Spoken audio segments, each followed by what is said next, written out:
والسلام علی رسولہ محمد و آلہ و صحبہ اجمعین الی یوم الدین۔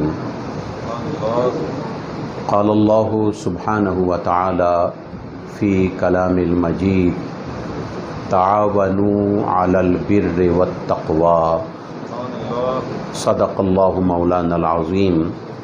ان اللہ و ملائکتہ یصلون علی النبی یا ایہا الذین آمنوا صلوا علیہ وسلموا تسلیما۔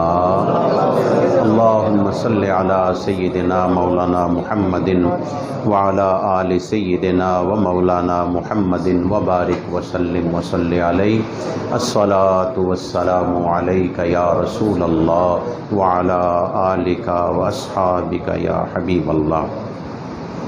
مقتدر محترم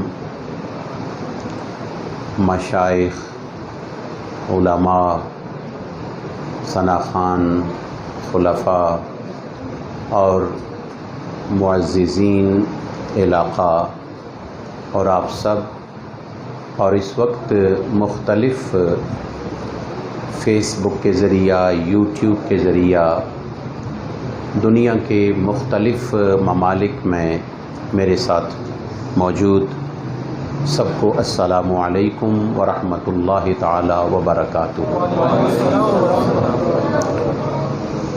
ہماری مجلس کے جیسے کہ حضور سیدنا شیخ عبد القادر جیلانی رحمۃ اللہ تعالی علیہ کا ایک مشن ہے کہ بڑی مجلس کے 3 حصے ہوتے ہیں۔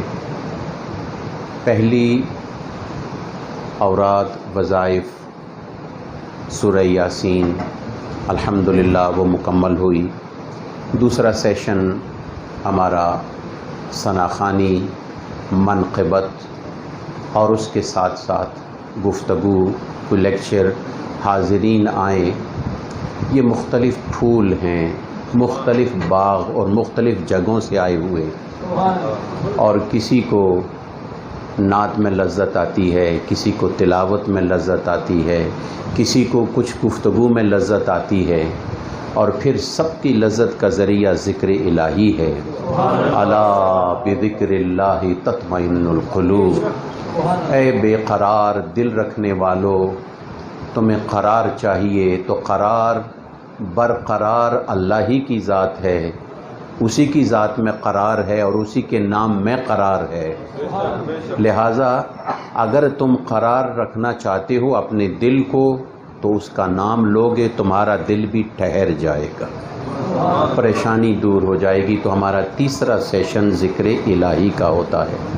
مختصر سا وقت ہے، میں آج کی گفتگو کا آغاز مولانا روم رحمۃ اللہ تعالی علیہ کے مختصر سے بیان کیے ہوئے واقعہ سے کرتا ہوں۔ مولانا روم رحمۃ اللہ تعالی علیہ ارشاد فرماتے ہیں کہ ایک بادشاہ نے اپنے قریبی وزیروں کو جمع کیا، اور ان میں سے جو زیادہ اس کے ساتھ محبت کا اظہار کرنے والے تھے، آواز سب کو آ رہی ہے نا، زیادہ محبت کا اظہار کر رہے تھے، وہ 3 سامنے آئے اور ان تینوں سے کہا کہ ایک ایک بڑا بیگ، بڑا توڑا، بڑی بوری ان کو دی، کہا کہ جاؤ میرے لیے پھل لے کے آؤ، شاہی باغ ہے، جاؤ جا کر میرے لیے پھل لے کے آؤ۔ اور تینوں کو علادہ کر لیا کہ جاؤ تینوں اپنے اپنے تھیلے بھر کے میرے لیے پھل لاؤ۔ تینوں چلے گئے۔ ایک نے سوچا بادشاہ نے مجھ سے پھل مانگے ہیں، تو میں پیارے پیارے پھل جو میری جان سے بھی زیادہ پیارے ہوں، دیکھنے میں بھی خوبصورت ہوں، لذت میں بھی اچھے ہوں، رنگت میں بھی پختہ ہوں، نہ کچے ہوں نہ اوور کوکڈ ہوں نہ زیادہ پکے ہوئے ہوں، درمیانے ہوں کہ ٹیسٹ بھی ہو، لذت بھی ہو، ذائقہ بھی ہو، اس نے چھان بین کر تلاش کر کے ایک توڑا بھرا۔ دوسرے نے سوچا بادشاہ کیا کھائے گا، ہمارا ٹیسٹ ہے کہ کون جلدی واپس آتا ہے۔ اس نے کچے پکے پھل جو بھی ملتے اس میں وہ بھر لیے اس نے۔ اور تیسرے نے سوچا بادشاہ نے بھرا ہوا توڑا دیکھنا ہے، بیگ دیکھنا ہے، بوری دیکھنی ہے، اس بوری میں کھول کے اس نے کیا دیکھنا ہے۔ اس نے نیچے خراب گندے مندے جو بھی چیز نیچے گرے ہوئے پھل اس کو ملے اس نے جمع کر لیے، اور کچھ پھل اس نے اوپر جو ہیں اس نے جمع کر لیے اور لے کے آ گیا توڑا۔ تینوں جب بیگ اور بوریاں اور توڑا اپنا اپنا لے کر آ گئے تو بادشاہ کے سامنے کھڑے ہوئے۔ بادشاہ نے کہا، مولانا روم رحمۃ اللہ علیہ فرماتے ہیں کہ یہ منتظر ہیں کہ بادشاہ کہے گا ماشاءاللہ تو جلدی آیا ہے، تو ایسا ہے، تو میرے حکم کی فرما برداری کے ان کے لیے انعام دیا جائے، انعام کا اعلان کیا جائے۔ تو مولانا روم فرماتے ہیں کہ اس کے برعکس مولانا فرماتے ہیں کہ بادشاہ نے کہا کہ ان تینوں کو ایک ایک کمرے میں بند کر دیا جائے، کھانا بند، پینا بند، ہر چیز بند، ایک ایک مہینہ کے لیے ان کو لاک میں ڈال دیا جائے، ان کو بند کر دیا جائے، اور جو جو پھل لائے ہیں اسی پھل پہ یہ اپنی زندگی گزارے، ایک ایک مہینہ۔ اب جو پھل لایا تھا اپنی جان سے بھی پیارے اپنے بادشاہ کے لیے، وہ تو روز روز کھاتا، آہستہ آہستہ اس کا مہینہ گزر گیا۔ دوسرا جس نے کچے پکے جمع کیے وہ بیچارہ بیمار ہو گیا، اور تیسرا جو تھا جس نے ویسے ہی گندے پھل نیچے اٹھا کے جمع کر لیے اور اس کی ٹاپنگ جو ہے اچھے فروٹ سے کر لی، چند دن تو گزرے بھوک کے مارے مر گئے۔ مولانا روم رحمۃ اللہ علیہ فرماتے ہیں بادشاہ نے ان کو آزمایا کہ میری بات کی اطاعت کون کرتا ہے۔ سامنے سارے کہتے ہیں میری جان، میرا مال آپ پہ قربان۔ جس طرح ہم لوگ ہیں، ہمارا عمل نعرے کی حد تک ہوتا ہے، الا ماشاء اللہ، نعرے تک ہمارا بڑا کام ہوتا ہے، جوش ہوتا ہے، ولولہ ہوتا ہے، وہ نعرہ تکبیر ہو، نعرہ رسالت ہو، اور پھر ہم کہہ دیتے ہیں عشق رسول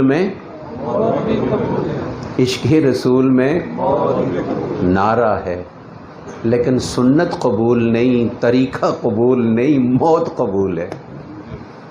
ہم سوچیں کہ موت تو ہے یہ اللہ کے ہاتھ میں، ہاں جب آئے گی تو ہم انشاءاللہ پیچھے نہیں ہٹیں گے۔ ہم جو کہتے جو ہیں فدا کا ابانا و امہاتنا یا رسول اللہ، وہ نعرہ مارنے والے بادشاہ کی محبت کا، تو بادشاہ نے کہا کہ دیکھو ان کی حقیقت یہ ہے۔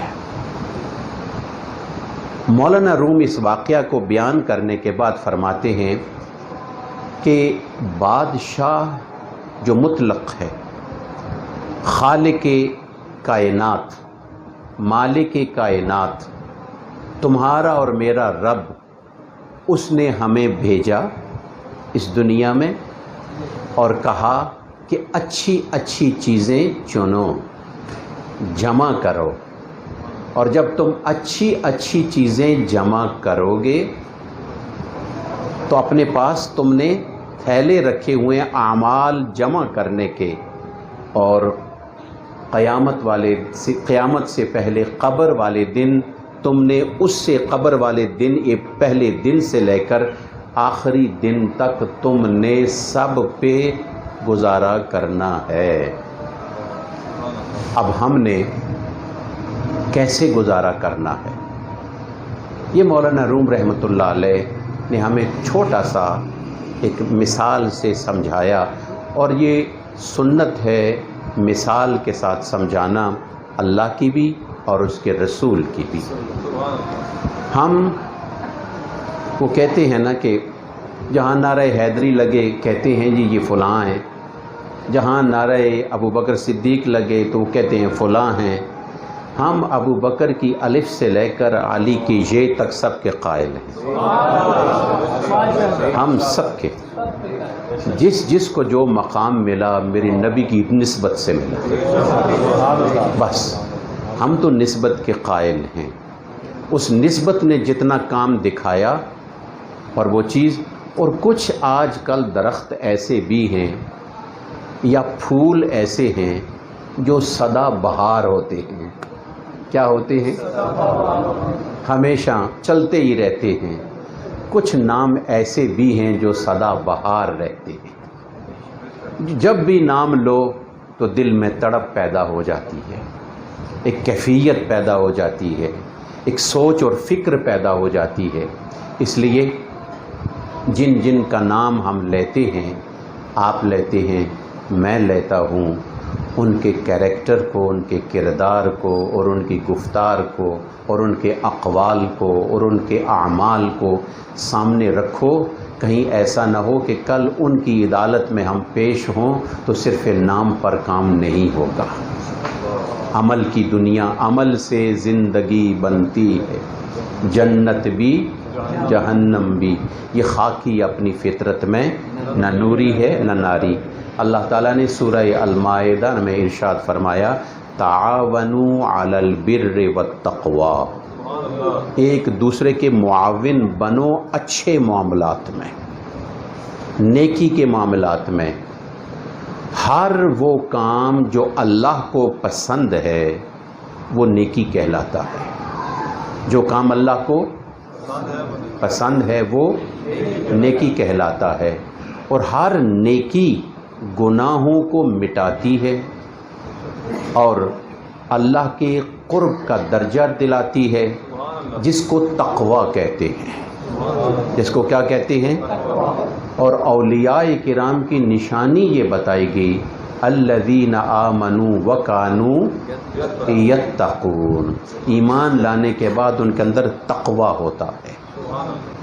لہٰذا یہ جو مجلس ہے، نیک لوگوں کا نام، ان لوگوں کی روایات، ان لوگوں کی حکایات، ان لوگوں کے معاملات ہم نے بیان کرنے ہیں، اور ان کے آئینے میں اپنے آپ کو دیکھنا ہے، اور ہم نے اگر ان کے ساتھ ہونا ہے تو پھر ہم نے ان جیسا بننے کی کوشش کرنی ہے، پہلی چیز۔ دوسری چیز آج کی مجلس کی وہ یہ ہے کہ ایک اور چھوٹی سی مثال آپ کو سمجھا کے مولانا روم رحمۃ اللہ علیہ کے حوالے سے، کہ میں میری ذات، میرا علم میری ذات، میرا حسن میری ذات، میری آواز میری ذات، یہ دونوں مالک کے درمیان اور میری ذات کے درمیان حجاب بنتے ہیں۔ کیا بنتے ہیں؟ حجاب، رکاوٹ۔ اور مولانا روم رحمۃ اللہ علیہ مثنوی شریف میں اس مسئلے کا بھی حل بتاتے ہیں۔ یہ شیوخ حضرات بیٹھے ہیں، علماء بیٹھے ہیں، الحمدللہ، اس طرف سادات، آپ تمام حضرات، اللہ آپ سب کو دین، دنیا، ظاہری باطنی، قبر حشر میں حضور اور حضور والوں کا ساتھ عطا کرے۔ مولانا روم رحمۃ اللہ علیہ ارشاد فرماتے ہیں، یہ آنکھوں میں سرما لگایا جاتا ہے۔ آنکھوں میں کیا لگایا جاتا ہے؟ کیوں لگاتے ہو؟ میرے رسول کی سنت ہے صلی اللہ علیہ وآلہ وسلم۔ سرما آنکھوں کے لیے، بینائی کے لیے، دکھ کے لیے، آنکھوں کے آشوب کے لیے، پانی آتا ہو تو اس کے دوری کے لیے، نظر میں تکلیف آ جائے تو اس کو درست کرنے کے لیے، سرما لگایا جاتا ہے، اور حضور اکرم صلی اللہ علیہ وسلم بھی سرما لگایا کرتے تھے، اور 3 سلائیاں روز لگایا کرتے تھے رات کو سونے سے پہلے، ادھر بھی پہلی دائیں پھر بائیں۔ مولانا روم رحمۃ اللہ علیہ فرماتے ہیں کہ سرما جو ہے یہ بنیادی طور پر ایک پتھر ہے، اور اگر آپ کی آنکھ میں پتھر پڑ جائے تو کتنی تکلیف ہوتی ہے؟ آپ کی آنکھ میں پتھر پڑ جائے تو کتنی تکلیف ہوتی ہے، اور آپ بڑی خوشی سے لگا رہے ہیں، پتھر ہی تو لگا رہے ہیں، اور علاج سمجھ کے لگا رہے ہیں، آنسو بھی نکل رہے ہیں، لگا بھی رہے ہیں، جیسا بھی ہے محبت کے ساتھ لگا رہے ہیں، اور اگر ویسے کوئی پتھر پڑ جائے یا لگ جائے تو کتنی تکلیف ہوتی ہے۔ مولانا روم رحمۃ اللہ علیہ نے فرمایا وہی سرمے کی پتھر کی ڈلی، پتھر آنکھ کے سامنے رکھ دو تو کیا وہ روشنی کا باعث بنے گی یا روشنی کی رکاوٹ کا باعث؟ وہی سرما ہے جو رکاوٹ کا باعث بن رہی ہے، اس کی ڈلی، اس کا وجود، اور وہی سرما ہے جو آنکھ کی روشنی کی تقویت کا باعث بن رہا ہے۔ تو مولانا روم رحمۃ اللہ علیہ ہمیں سمجھانے کے لیے فرماتے ہیں کہ یہ تمہارا وجود، یہ تمہارا حسن، یہ تمہاری آواز بالکل عارضی ہے، اس کو وہی کام کرو جو ایک سرما پیسنے والا شخص اس سرمے کے پتھر کو، اس ڈلی کو رگڑ رگڑ کے اس کے وجود کو ختم کرتا ہے۔ جب اس کا وجود ختم ہو جائے، سرمے کا ہاتھوں کے ساتھ لگانا احساس نہ کرے کہ وہ ہے، پھر لگاؤ گے تو پھر شفا ہوگی۔ فرمایا کہ یہ وجود میں، میرا وجود، میری آواز، میری کیفیت، میرا علم، میرا حسن، فرمایا یہ کسی کام کا نہیں ہے، اس میں کو ختم کر، اس کو رگڑا دے، اس کو اتنا رگڑا دے، کبھی تہجد کے وقت اس کو رگڑا دے، کبھی ذکر کے ساتھ اس کو رگڑا دے، کبھی کس کیفیت کے ساتھ، کبھی کسی کی خدمت کر کے، کبھی کسی کی جوتیاں سیدھی کر کے، رگڑا دے، رگڑا دے، اتنا رگڑا دے کہ تو تخت پہ بیٹھے یا فرش پہ بیٹھے، تیرے لیے تخت پہ بیٹھنا نخرے کی بات نہ ہو، فرش پہ بیٹھنا عیب کی بات نہ ہو، وہاں بیٹھنا بھی تو عزت کا سمجھے، یہاں بیٹھنا بھی تو عزت والا سمجھے۔ تیرے اندر جب میں ختم ہو گئی تو وہ سرما بن گیا ہے جو آنکھ کی تقویت کا باعث، تو وہ شخص کامل بن گیا ہے کہ جو دوسروں کی تقویت کا باعث بن گیا۔ ماشاءاللہ، یعنی یہ کیفیت ہے۔ اب سرما اپنے آپ کو بناؤ۔ ہم نے آج کے درس میں صرف سمپل، کیونکہ پچھلی مرتبہ بھی دیر ہو گئی تھی اور میں نہیں چاہ رہا کہ آپ لوگوں کے دلوں میں کچھ تھوڑی سی پریشانی آئے کہ جی دیر ہو جاتی ہے، آپ دور و دراز سے آئے ہیں اور ہمارے ہاں جگہ کی تنگی کا باعث بنتا جا رہا ہے۔ میں آپ حضرات کو صرف اس پیغام کے ساتھ کہ خود کو بدل کر تو نے بدلنا ہے زمانے کو، اگر آج میرے بچے پریشان، میرا بچہ مجھ سے سچ نہیں کہتا، جھوٹ کہتا ہے، میری اولاد میری ہے، مجھ سے جھوٹ بولتی ہے اور جاتی کہیں اور ہے، دیکھتی کوئی اور ہے، کہتی کچھ اور ہے، بتاتی کچھ اور ہے۔ میں سوچوں میرے اور میرے بچے کے درمیان کون سی چیز حجاب ہے جو اس کو میرے قریب نہیں ہونے دیتی؟ تو میرے رسول نے ارشاد فرمایا کہ اپنے والدین کے اس طرح قریب اور محبت میں چلے جاؤ، اتنے قریب ہو جاؤ کہ جس وقت تمہارا شولڈر اس کے ساتھ، شولڈر کے ساتھ شولڈر مل جائے، تو پھر کیفیت یہ ہو کہ باپ اپنی اولاد کو کہنے میں کوئی بات جھجک محسوس نہ کرے اور بیٹا اپنے والد سے کوئی بات بتانے اور پوچھنے میں کوئی جھجک محسوس نہ کرے۔ اتنا پیار ہو جائے، اتنا پیار ہو جائے، خون تو ہو ہی ہو، خون تو ہو ہی ہو، دودھ بھی ایک ہے، خون بھی ایک ہے، صرف ذہن کو بدلنا ہے۔ اس ذہن کے بدلنے کے حوالے سے آج میں نے جو گفتگو کی ہے ابھی میں لمبی گفتگو نہیں کرتا، صرف سبق آموز بات ہے کہ آپ کی مرضی ہے پیسا ہوا سرما بن جاؤ یا سرمے کی ڈلی بن جاؤ، بس یہی پیغام ہے، سرما بنو یا ڈلی بنو۔ ڈلی بنو گے تو وجود ہوگا، احساس ہوگا میں ہوں میں ہوں، اور جہاں میں ہے وہاں وہ نہیں ہے۔ تو من شدی من تن شدم، تو جان شدی، کس طرح شعر ہے، تا کس نہ گوید بعد ازیں من دیگرم تو دیگری۔ یہ آج ہماری مجلس ایسی ہو ذکر کے ساتھ گونجے کہ ذکر میرے رونگٹے رونگٹے میں، میرے جسم کے حصے میں، اور سلطان الاذکار اسی کو کہتے ہیں کہ جب ذکر کرتے کرتے اتنے گھوم جاؤ کہ تمہاری زبان خاموش ہو جائے اور تمہارے اعضاء ذکر الہی شروع کر دیں، یہی سلطان الاذکار۔ ویسے سلطان الاذکار کے دو معنی ہیں، ایک معنی سلطان الاذکار کا تمام اذکار کا بڑا ذکر، بڑا بادشاہ ذکر، وہ لا الہ الا اللہ ہے، اور دوسرا سلطان الاذکار وہ یہ ہے کہ تمہارا وجود تمہارے ماتحت ہے، تمہارا وجود تمہارے ماتحت ہے، اس کو اتنا اپنے ماتحت کرو کہ جس وقت تمہاری زبان خاموش ہو تمہاری آنکھ ذکر کریں، تمہارے کان ذکر کریں، تمہاری سوچ ذکر کریں، تمہارے ہاتھ ذکر کریں، تمہارے پاؤں ذکر کریں۔ اینما تولوا فثم وجہ اللہ، جدھر دیکھو گے ادھر ہی اللہ ہی کا نور تمہیں نظر آئے، ہر طرف اللہ کا نور۔ تو آج کا میرا مختصر سا یہی پیغام ہے کہ سرمے کی ڈلی یا پیسا ہوا سرما۔ اگر پیسا ہوا سرما ہے تو اس کے لیے کوئی پیسنے والا چاہیے، کوئی پیسنے والا چاہیے، اور اگر پیسنے والا نہیں ہوگا، اگر عام خود ہی کام گھر میں کرنا شروع کر لیں گے تو یا تو کسی تجربے کی ضرورت ہے تو تب جا کر، وگرنہ وہی سرما جو آنکھ کی بینائی کو تقویت کے لیے ہم نے بنایا تھا وہ تباہی کا باعث بن جائے گا، نظر کی نقصان کا باعث۔ ہم گھروں میں جو اوراد وظائف کرتے رہتے ہیں اپنی مشکلات کو حل کرنے کے لیے، کبھی کبھی وہ ہماری ہی تباہی کا باعث بن جاتے ہیں، ہماری رزق کی رکاوٹ کا باعث بن جاتے ہیں۔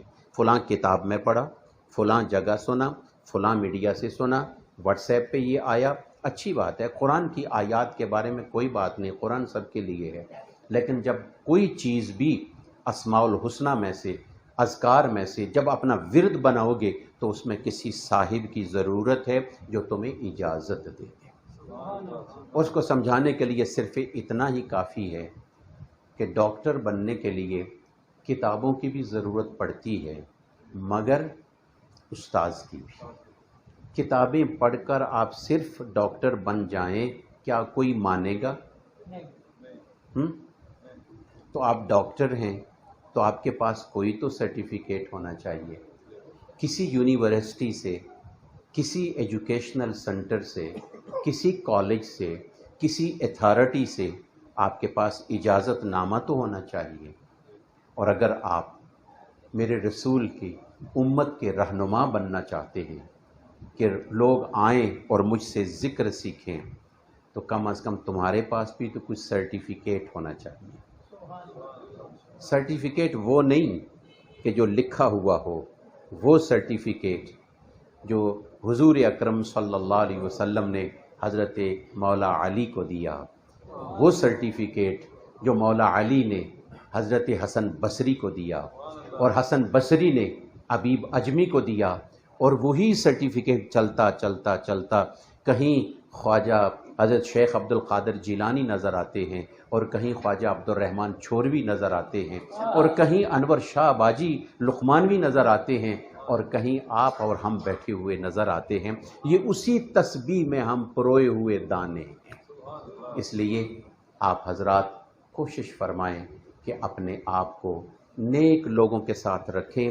اس لیے تعاونوا علی البر والتقوی، تعاون کرو ایک دوسرے کے ساتھ، کھینچ کے لاؤ۔ شادیوں میں ساتھ لے کے جاتے ہو، دوستوں کے فنکشنز میں ساتھ لے کے جاتے ہو، لیکن اگر اس نیکی کی مجلس میں بھی آپ لے کے آئے کسی دوسرے کو، اس دوسرے کا ثواب بھی آپ کو ملے گا۔ حضور اکرم صلی اللہ علیہ وسلم سے کسی صحابی نے یہ عرض کیا اس جماعت کا روحانی فائدہ کیا ہے؟ کیفیات ویسے تو اجتماعیت ہے، فائدہ کیا ہے؟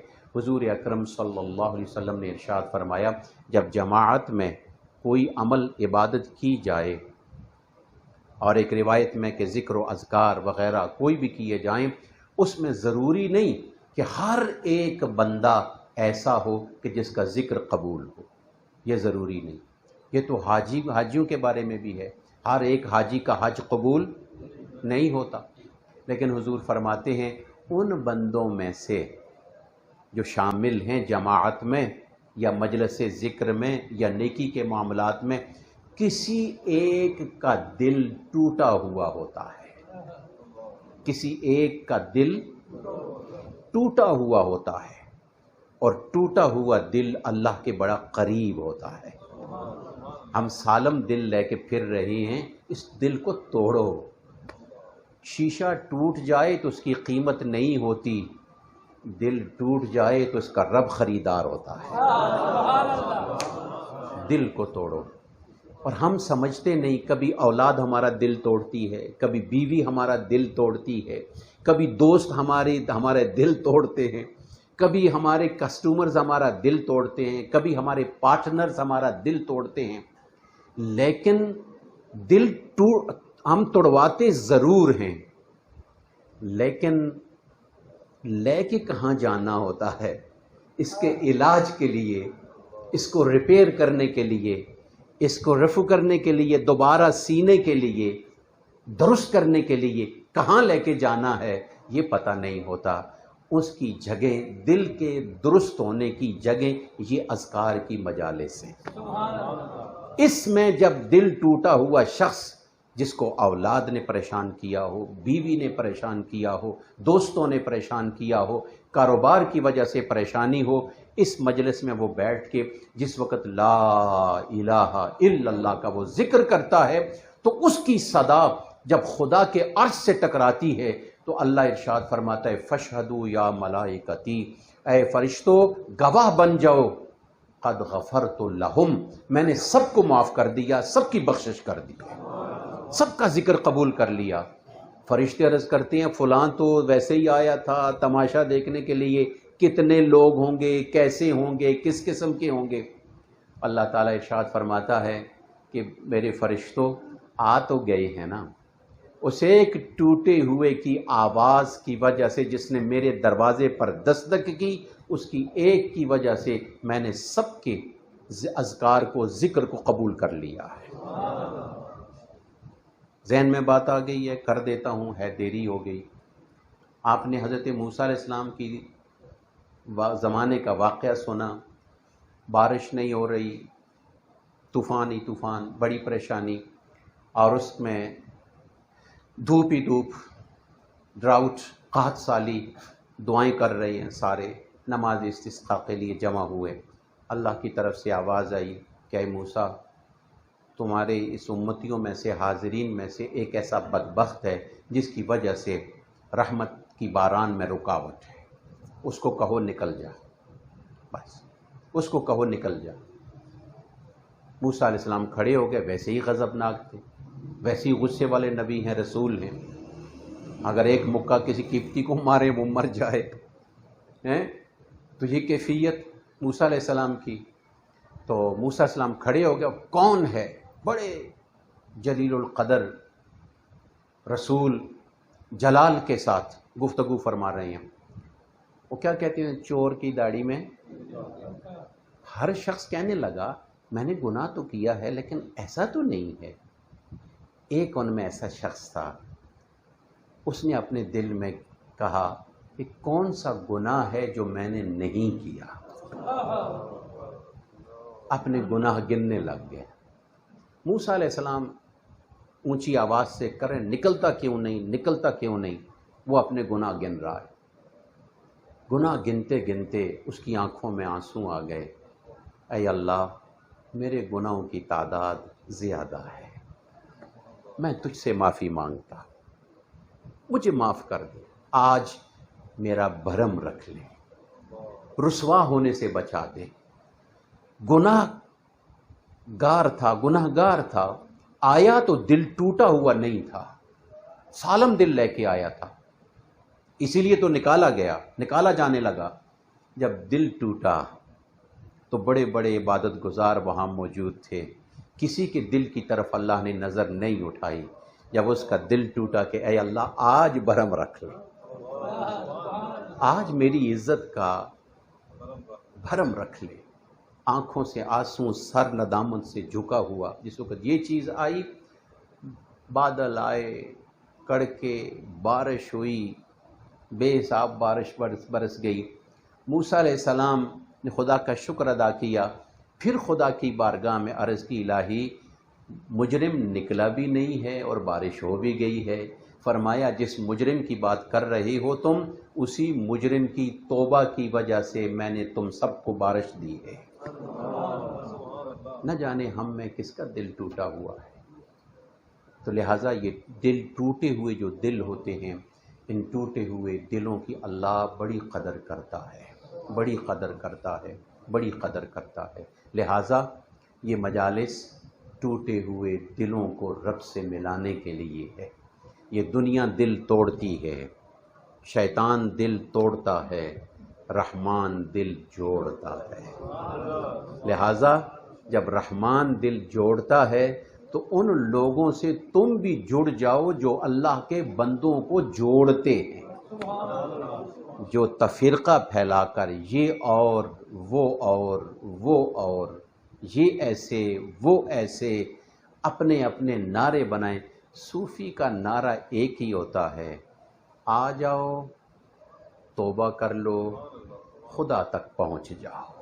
ان کا طریقہ ہے، سیدنا شیخ عبد القادر جیلانی کی مجلس میں یہودی آتے، عیسائی آتے، زرتشتی آتے، مجوسی آتے، سارے آتے، بیٹھتے، جب ذکر کی مجلس شروع ہو جاتی، آج کل مسئلہ پوچھا جاتا ہے کافر کو قرآن پڑھنے کے لیے دیا جائے یا نہ دیا جائے، کافر کو تعویذ لکھ کر دیا جائے یا نہ دیا جائے، مسئلے پوچھتے ہیں۔ شیخ عبد القادر جیلانی فرمایا جب تک تم اسے دوگو نہیں، اس کو ٹیسٹ نہیں کراؤ گے، اس کو چیک نہیں کراؤ گے، تو وہ کیسے تمہارے قریب آئے گا؟ اس لیے علماء نے فرمایا صرف قرآن تو نہیں، لیکن ترجمے والا، تفسیر والا، قرآن جو وہ زبان سمجھتا ہو وہ دے دو، اگرچہ قرآن کی کلمات آیات اس میں اندر موجود ہوں، ترجمہ اور تفسیر ہو، عربی تو وہ پڑھے گا نہیں، جان نہیں سکتا، کم از کم اپنی زبان میں وہ تشریح اور وہ تفسیر اور ترجمہ پڑھ کے تو سمجھ تو جائے گا، اور یہی اس کی ہدایت کا باعث بن جائے گا۔ اس لیے میرا اللہ مجھے بھی اور آپ کو بھی عمل کی توفیق عطا فرمائے۔ اور آج دعا سے اللہم صلی علی سیدنا و مولانا محمد وعلی آل سیدنا و مولانا محمد وبارک وسلم صلی علیہ۔ اے ایمان والو ذکر کرو، اذکر اللہ ذکرًا کثیرا، جتنا زیادہ ہو سکتا ہے ریپیٹڈلی، جتنا زیادہ ہو سکتا ہے اس کو بار بار بار بار ذکر کرتے چلے جاؤ، اتنی بار ذکر کرو کہ زبان خاموش ہو جائے اور وہم و گمان و خیال، فکر، کیفیات، عقل ذکری کرتا رہے۔ لا الہ الا اللہ، لا الہ الا اللہ، لا الہ الا اللہ، لا الہ الا اللہ، لا الہ الا اللہ، لا الہ الا اللہ، لا الہ الا